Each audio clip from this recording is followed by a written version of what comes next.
I didn't have that pressure, I would have enjoyed my younger years. And honestly, I kind of wish I had, because you're never gonna get it back. It takes the flavor out of life. Every day, like, it felt like I was gonna drown. We can live this grand life, but it comes with X, Y, and Z. And as long as you stay in the game, you're fine. Can you see the diamonds? All good? All right, well, cheers to another year. To another year. And an even more successful 2025. Yes, my friend. We're doing this last year, and it didn't go well. It did not go well. But here we are. 12 months later. 12 months later. In a different location. Maldizzle. Paradise, bro. Yeah. I come to a conclusion. It can't get better. I told you. It can't get better. Especially like when you live in Dubai, Maldives is it's like going to the countryside. Yeah, this is making me panic, bro. How am I supposed to afford this at a consistent level? You're making me re-question my goals and dreams, bro. Because damn, £80 for a burger. Yeah, but you are also the most expensive resort in Maldives. Not all places are like this, bro. Enjoy. Well, thank you. I have to the fullest. Literally walked down here, snorkeled, saw a turtle, saw reef sharks. Bro, this is literally my lawn. Told them to get the f*** off. To get the f*** off my lawn, bro. He was very inconsiderate. Very inconsiderate. But then I appreciated their beauty from afar. So you got some good footage on the GoPro, yeah? It's all in here, my brother. I've had years like this in the past, or I guess 1 year specifically, but I think this is another one of those years where some years, bro, you just gotta get through it. It's just staying in the game. And that's where I've actually seen so many people mess up, is like things get tough and they think it's gonna stay like that forever. And they just quit, they just get out the game. And for me, it's not even like this year the businesses failed or personal relationships failed or this or that, or like my health failed. Everything actually went swimmingly this year. Bro, I was just drained this year. It took a lot of effort to keep swimming. Exactly. Like I was swimming every day. Like it felt like I was gonna drown, but I just woke up and just showed up. And I know that it doesn't go like that forever. And in the same way, you know, you're cognizant, you know, that there's some years where, bro, you're just like, how is everything going right? And how do I feel this good? Some years are like that. You know that that's not gonna last forever. And I've been wise enough to know that's not gonna last forever. But this was definitely one of those years where I was just like, tread water, keep your head afloat. And for me, it was more just like emotionally, spiritually, like energy wise, like it was just one of those years I had to just get through it and know that there's light at the end of the tunnel. So for anyone watching this, like there'll be years where it sucks, and that's fine. It's not gonna stay like that. And there'll be years where things are going so incredibly well, it's like you're favored by God. Like you really, that year or that period of your life, you're like, I am favored by God. You know, he'll come back and he'll test you. So amor fati means amor fati, stoic, the love of fate. So basically, like the Stoics believe that whatever happens comes your way, just embrace it, enjoy it, and understand that it's meant to happen to you, whether it's bad or good. You love your stoicism these days. Yeah, come on, bro. The only thing I warn you about stoicism, I think mainly it's they don't want to feel the bad things as badly, or they want to know how to handle bad things. But like your superpower is you have such like a rich experience of emotions. So yeah, maybe if you practice your stoicism some more, like rather than your low being here, your low's here. But I'm telling you, if your low's here, your high will be here as well.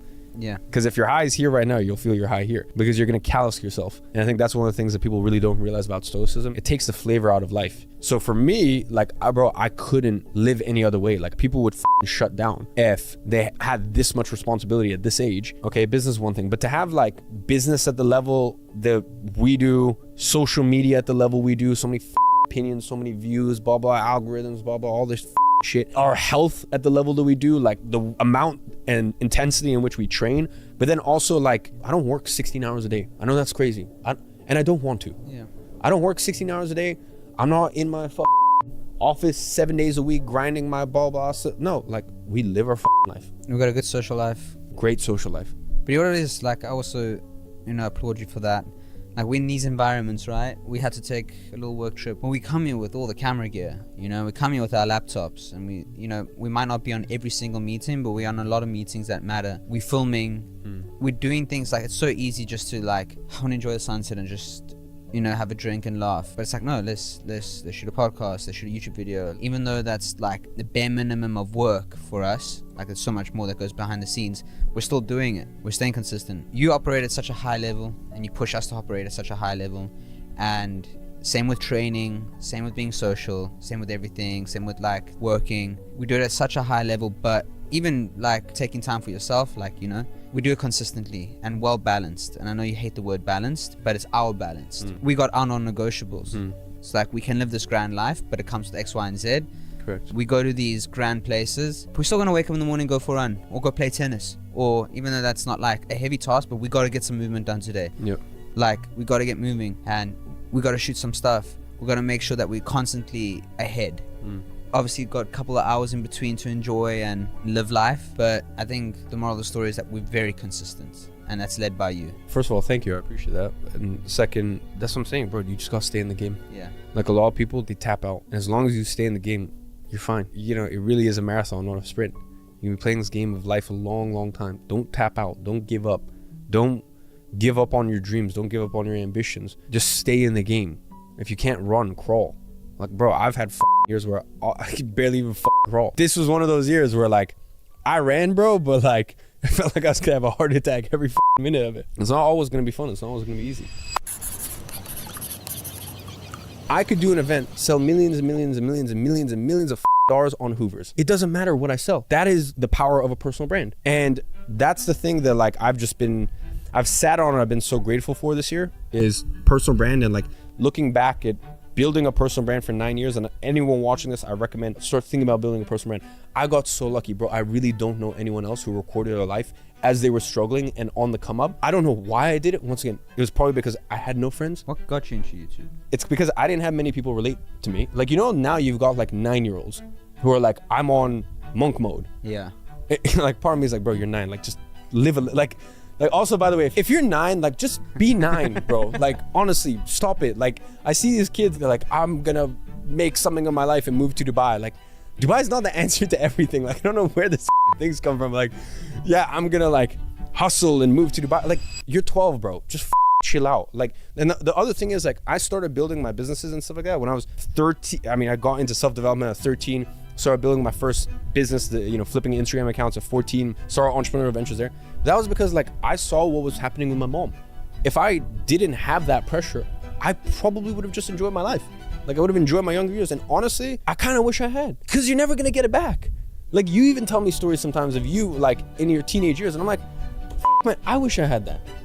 Because there's no amount of money that can buy those memories back. You know, going back to the personal brand thing, it's just like, I'm so grateful that I recorded and I built my personal brand and I developed those skills all those years, because, like, every single person, bro, is winning through their personal brand these days. Like, elections are won through personal brands. Why do you think Trump wants to hang out with these random 20-something-year-olds? No, he knows. Like, apparently it was his son who was the strategist behind it, but, like, they know that's how you win elections. You know, you think Elon Musk bought X just because he believes in free speech? I mean, maybe some might say so. For me, I just think he understands the power of a platform and to be able to spread your message. So, you know, it's a genius chess move. I guess that's something that I've really just been ruminating on this year, because we make millions and millions of dollars a year in profit from glasses. Now, here's the thing. If you have a personal brand and your is bad, that's not gonna work, right? And even, like, for me, you know, because people will be like, oh, but you have a personal brand, but you're selling blah, blah. I'm so happy now that we stopped selling courses in October. All of my online businesses are all subscription. If my stuff I have no business, because I have to earn my customers' business every single month. Flowzy, my main software company, subscription. Digital Launchpad, subscription. I have nothing else. So I'm not saying that just because you have a personal brand, well, actually, I will be honest, if you do have a personal brand, you could probably still sell, but I don't think you should. I think you should genuinely take pride in what you do. And I take pride in all the products that we have. And I think, you know, I was gonna go back to this later and we'll touch on that with the whole split focus. But yeah, bro, like, a personal brand is just so powerful. I'll be honest, even for me, like, I was actually, with the last event, I was a little like, oh, I don't know how well it'll do. We're selling software, like, we're selling the main software and then a couple other, like, proprietary software that we created specifically for that event to help people with their problems. Like, I'm like, oh, I don't know how well it'll do. Like, outperformed everything we did. And I think if you can get attention and you have a product or a service or a solution that the market wants, you'll never ever have to worry about money again in the rest of your life. And it's just, like, so cool to me having Big Day, having Gadzhi, like, all these other companies that we make millions and millions of dollars with, and that's all possible because of my personal brand. If anyone's ever been on the fence about it, I think it's a great decision, and I don't think people should try to build a massive personal brand like me. When I say a personal brand, I'm talking a micro niche personal brand. 5, 10,000, 20,000 people of ideal prospects. I also don't think there's any point in just trying to, like, get views for the sake of getting views. I think it's dumb. Like, have a strategy behind it, have a reasoning behind it. Life lesson number 3 is, on the flip side of it, like, split focus. And I want to make it very clear for everyone watching this, because I know even I get high level entrepreneurs are like, what's your strategy to manage all of these different businesses? I'm like, it's stupid. And that's the God's honest truth. I make so much less money in the short term because I have multiple businesses. It's not smart to have split focus. Now I am lucky with my software companies. I always have more of a technical co-founder. Obviously with Gadzhi, I mean, we were running it, I say it was still more than $1 million a year, but like a small business for, a long time. And then obviously Alex Hawkers acquired 40% of it, took a 40% stake. And like having that kind of business partner that's sold $1 billion or almost $1 billion worth of eyewear through e-commerce, like you couldn't have a better business partner than that. So I'm fortunate to have a great team at all these companies, but it's still big day, once again, co-founder. It's just not smart. I do it because I think 10, 20, 30 years out, I'm in this really cool position where I'm in multiple different verticals. Like I have a mobile app on the iOS and Google Play Store. So I've got like a mobile app. I've got multiple software companies. I've got multiple physical product brands. For a long time, I had a digital product business. It gives me the flexibility and I like that, but I know in the short term, all of these businesses do underperform because of that split focus. I think everyone looks at like guys like Elon Musk and they're like, but Elon Musk can do it. Well, you're not Elon Musk and neither am I. So I try to do my best. I think I've done a pretty good job at running those companies as a whole, but definitely it's something I've been more conscious of this year. Like actually this year, one big word that just kept coming up in my mind is like commit. And like the power of just commitment to like anything in life, whether that be committing to one sport. We do multiple sports. Some of the year I'm doing tennis, some of the year I'm doing boxing, some of the year, we're about to go into like high rocks training because we're doing a company high rocks as like a company challenge, like marathon training. And part of me is just like, oh, what would happen if you just committed to like one avenue? Yeah, something that just always plays on my mind. And it's definitely something this year I've thought about more and more is just, I don't know if it's particularly wise to keep all these ventures running. Doesn't mean I'm going to shut any of them down, but 2025, I have to like just get even smarter with how I assign my energy. Yeah, you've done well. You've done well. But you don't want to burn out, which you haven't yet.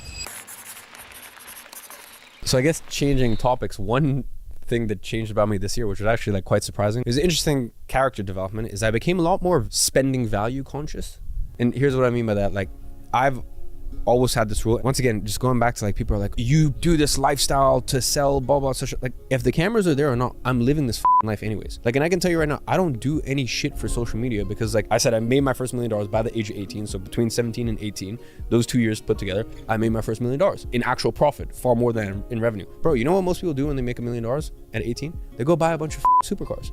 To impress people, to this, I just didn't care. I bought my first car at the age of 23. My first supercar I bought wasn't even for me. I gifted it. My first Ferrari I ever bought was a gift. I didn't even care. You built 5 schools before you bought your first car. Yeah, exactly. I built 5 schools for kids, schools for thousands and thousands of children before I ever bought my first supercar. Now, I will say, when I was 18, I spent a lot of money on watches because that was something that actually I enjoyed. And I think the thing is, I've always spent authentically. Like even at the house now, bro, I could afford to have multiple hypercars sitting on the lot. I just don't care. I buy the things that I like. So I've always been like that, spending money on things that for me, I find value in. But I think this is the first year where I actually start to question the value, because going back to the point, people are like, you spend so much money, or like you do this lifestyle, blah, blah. I invest 70% of everything I make. How much more responsible do you want me to be at the age of 24? I'm 24. Listen, it's very different. I would rather have $100,000 to spend at 24 than $1 million to spend at 50. It's a different thing when you have money at a young age, right? So for me, I'm living a beautiful experience of life. We're here in Maldives for 4 days. It'll be $100,000, $120,000 for a 4-night trip. We go fishing this morning, it's $7,000 for 4 hours of fishing. I don't care.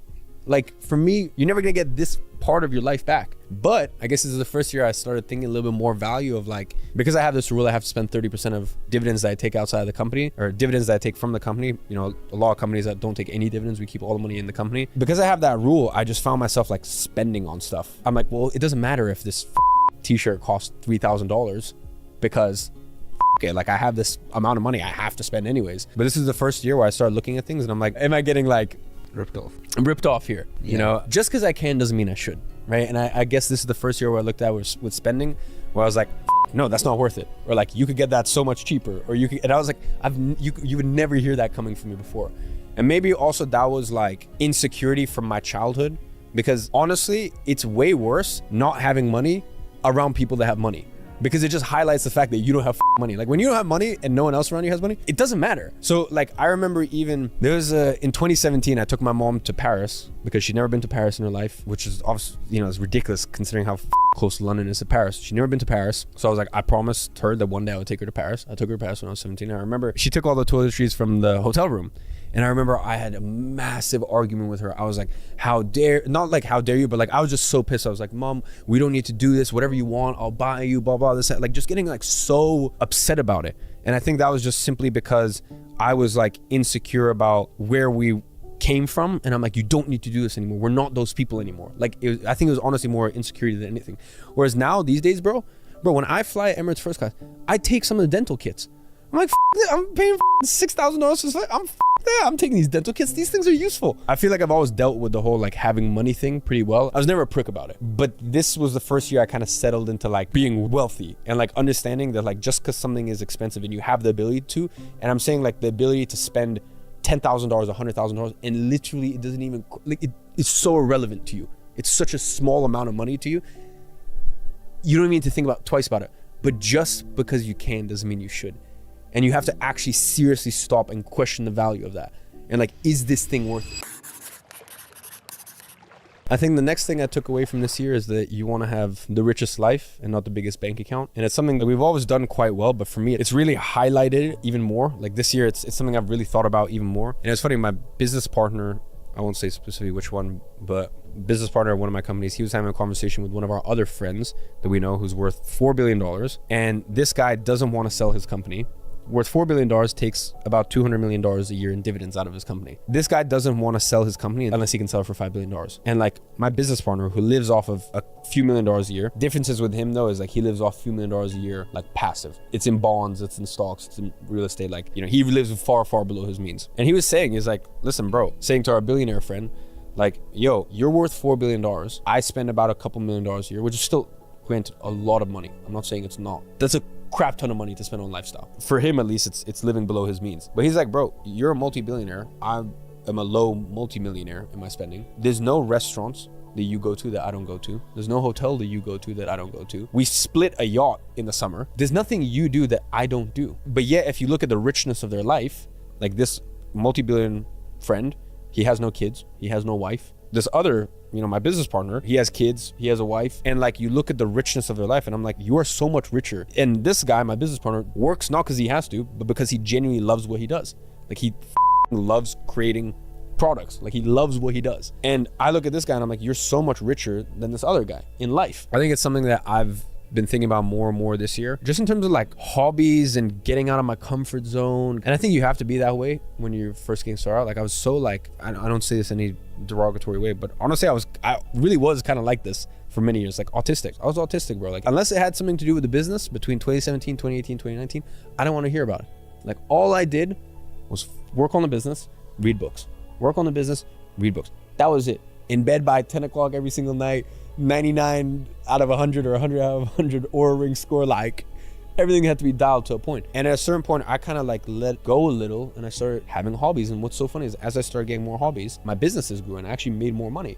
And like, I'm at the stage now where like, even let's say fishing this morning, past me would have been like, no, I'm gonna be tired for the rest of the day and I have, you know, some important meetings to take and some important calls and important decisions to make, so I can't be tired, blah, blah, this, that. Whereas me now is like, my bank account, is this gonna give me a richer life? And if the answer is yes, I'm at that point where I realize that is really what's valuable. And I also know that's like a privileged place to come from, because me 10 years old couldn't think like that, but it's definitely something that's been on my mind a lot more.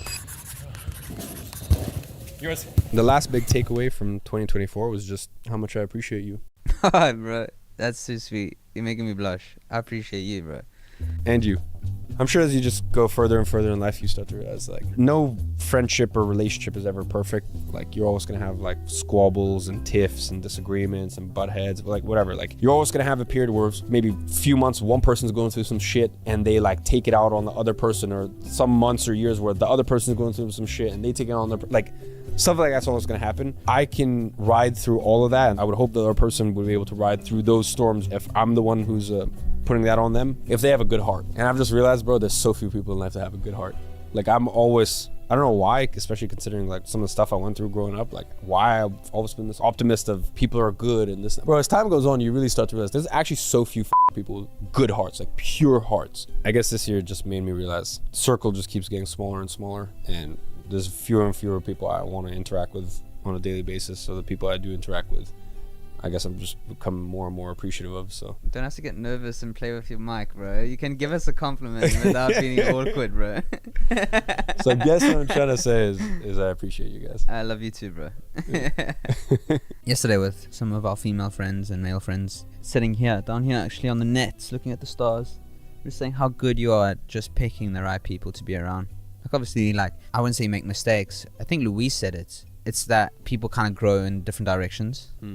Or over time they show more of their character and we're like, actually let's cut that person out. But in general you got like a great score of like creating a good, you know, group of people to be around, because we all get along. We go on so many trips with so many different friends, and sometimes like more outer circle, sometimes more outer circle, Europe summers or this or that, and it's always the work trips with our work friends that always hold the best memories. 100%.